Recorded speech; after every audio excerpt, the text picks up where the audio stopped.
Okay, so now that we've removed the diffuser by removing these bolts, okay, that were in the diffuser, with the Allen key or with your channel locks, we want to remove the impeller.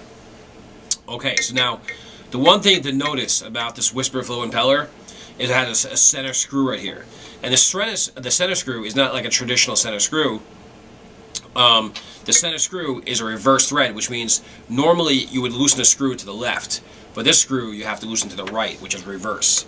So what you're going to do is you're going to turn this screw in here. I'm going to use a Phillips head screwdriver, and you're going to turn this screw to the right, and that's going to loosen it. Okay, so what we're going to do is we're going to show you this up close and show you how to remove the impeller screw, and then we'll show you how to remove the impeller next.